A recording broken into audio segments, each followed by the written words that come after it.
Bonjour à tous et à tous, on se retrouve sur Clash of Clans pour lancer cette chaîne.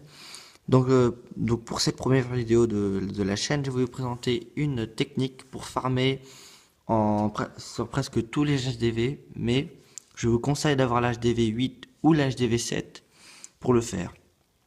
Donc on est parti pour la première étape. Alors, la première partie, les amis, c'est d'être en argent 1, parce que en argent 1, on trouve beaucoup de personnes qui ont les extracteurs remplis. Donc, c'est-à-dire que là, il n'est pas du tout rempli, vu que le petit truc rose ici, et bah, justement, il est tout petit, et normalement, c'est tout rempli, tout rose à l'intérieur. Et là, quand c'est rempli, le panier que vous voyez ici est comble. Donc là, on voit qu'il y a presque rien à l'intérieur. Voilà, comme je dis, en argent 1, presque, enfin, beaucoup de villages ont ça. Donc voilà, c'est pour ça qu'il faut être en argent 1. On se retrouve pour la deuxième partie. Donc pour cette deuxième étape, c'est d'avoir au minimum 180 places dans les camps. Donc 180 places parce qu'on va utiliser les troupes que je vais vous dire dans la troisième partie, et on en a besoin d'avoir beaucoup de troupes, enfin il faut en avoir beaucoup. Par exemple 160 ou des chiffres comme ça ne suffira pas, parce qu'il faut les utiliser en masse, parce il en faut pas mal pour vider ce qui est à l'intérieur. Donc au minimum 180 pour que ça marche, et encore des fois c'est un petit peu juste. Voilà, donc au minimum 180.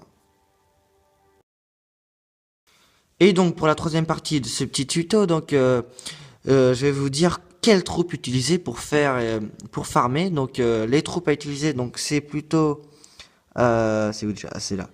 Donc c'est archer barbare. Donc faut en former 180, 90 de chaque.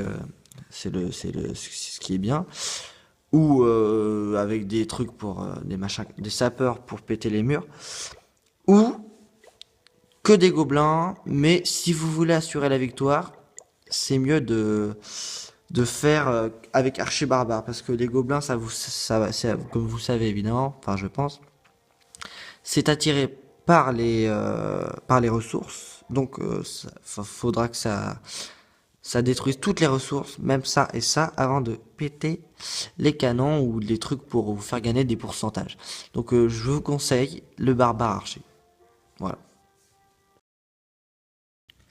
Donc pour cette quatrième et dernière étape de la vie de ce petit tuto, je vais vous montrer une petite vidéo qui va expliquer un peu avec l'image quoi, tout ce que j'ai dit depuis le début de la vidéo.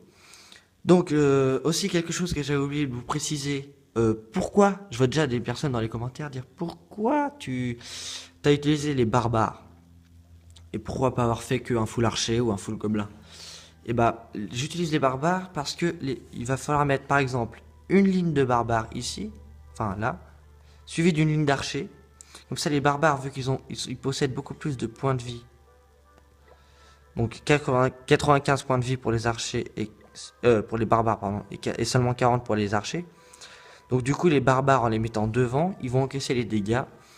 Et du coup, les archers, on va pouvoir les poser pour qu'ils fassent leurs petits dégâts eux-mêmes, donc sans prendre de dégâts. En gros, les barbares vont se servir de tank. Donc c'est parti pour la petite vidéo. Donc vous pouvez voir qu'il y a moyen de se faire beaucoup d'argent avec, car j'ai fait beaucoup d'attaques et elles sont toutes presque au-dessus de 200 000, hein, de chaque évidemment. Donc c'est parti pour la vidéo, bon visionnage. D'accord, c'est bon.